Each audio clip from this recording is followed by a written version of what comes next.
Are you looking to live in the land down under? But down under, I mean Tasmania, the down under of down under. It's such a gorgeous place, has some of the best scenery or hikes that you can do, and you can migrate there as well, depending on your skills. So today I want to talk about the Tasmanian Subclass 190 Skilled Nominated Visa.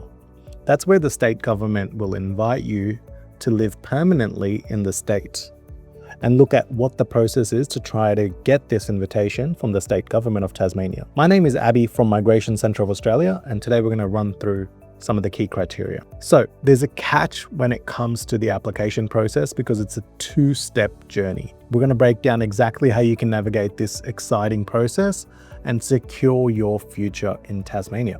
First thing first, you need to create an expression of interest with the Department of Home Affairs through the Skill Select system.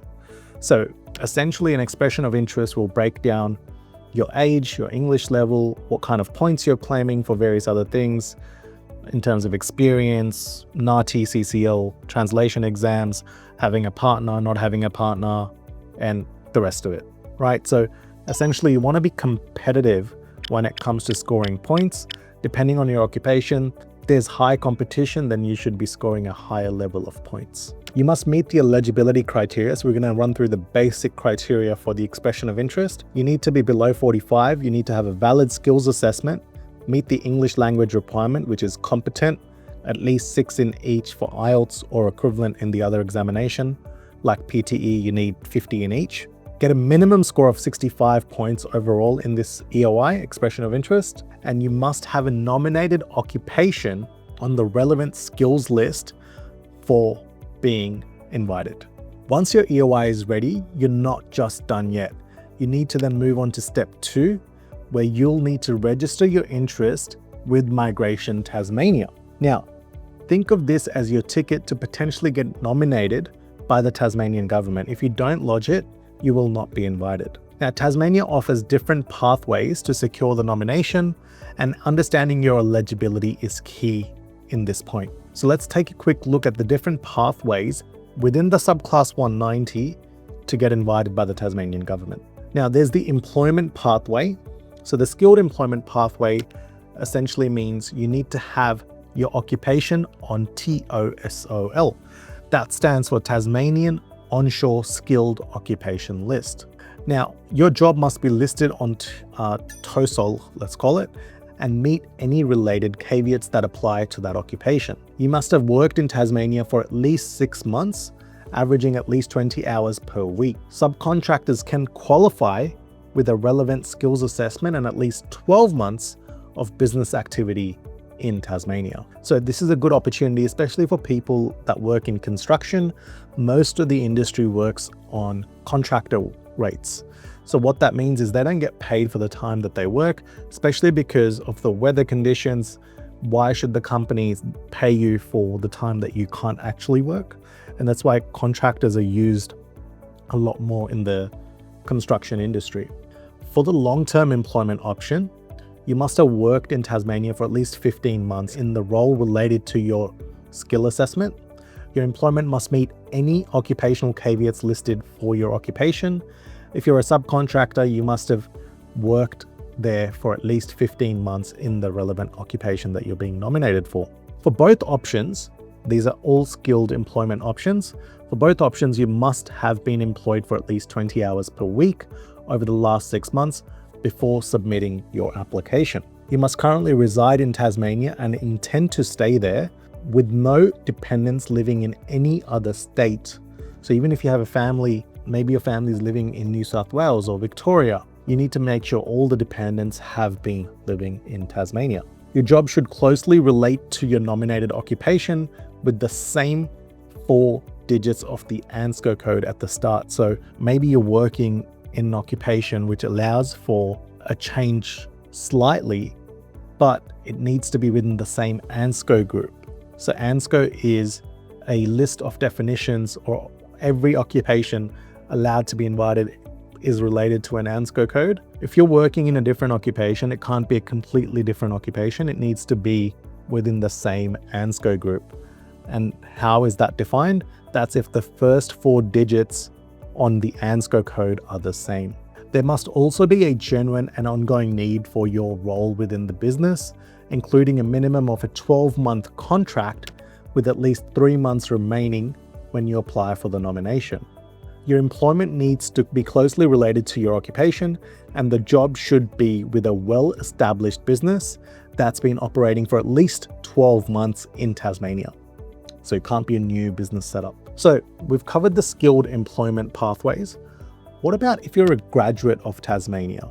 So to be eligible for this graduate pathway, you must have completed a full-time on-site course in Tasmania from a CRICOS registered institution.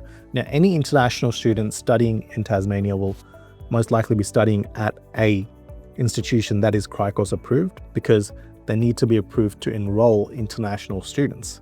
So this qualification needs to be at least an AQF level 5 or higher, which is at least a diploma level qualification, or at least a certificate 3 related to an ANSCO major group 3 and 4.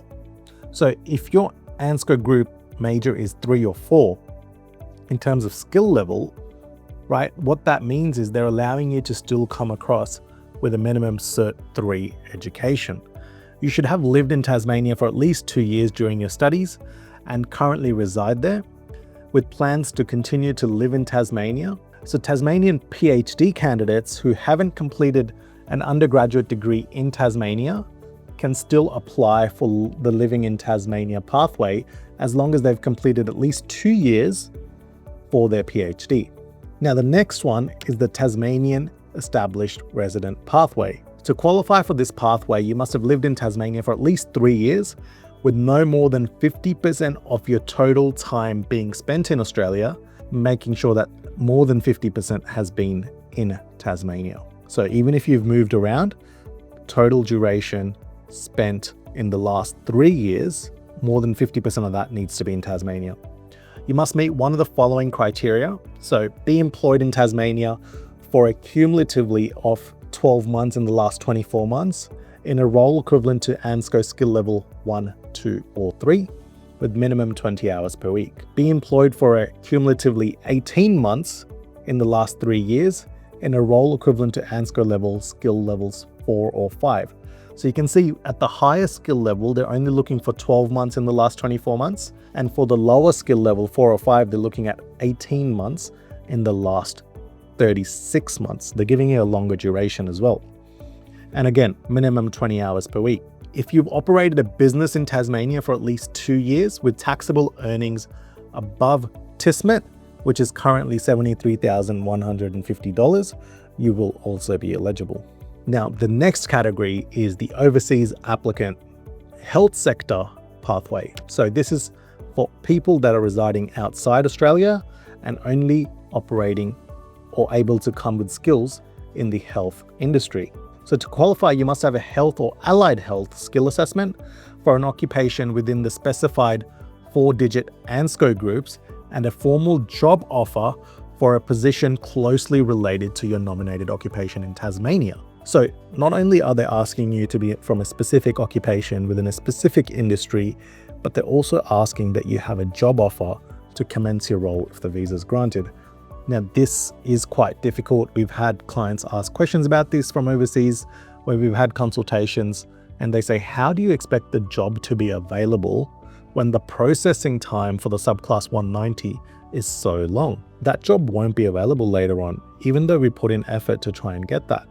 Now, you only need the job for getting the invitation.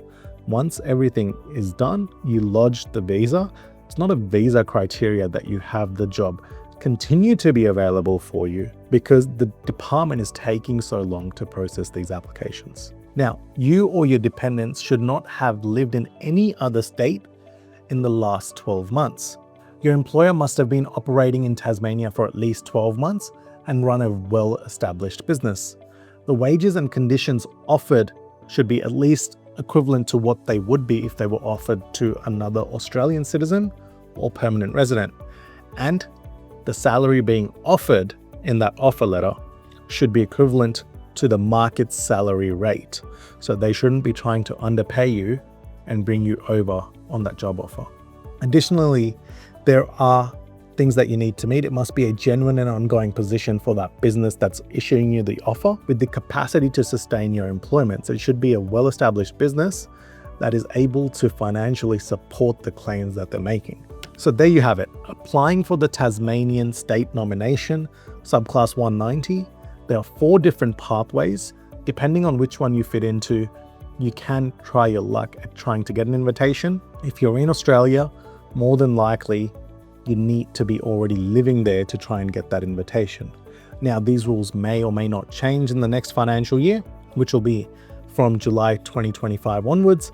If you have any questions, please comment below. Don't forget to hit the like, subscribe, or follow button and hit that bell icon to follow us for more details.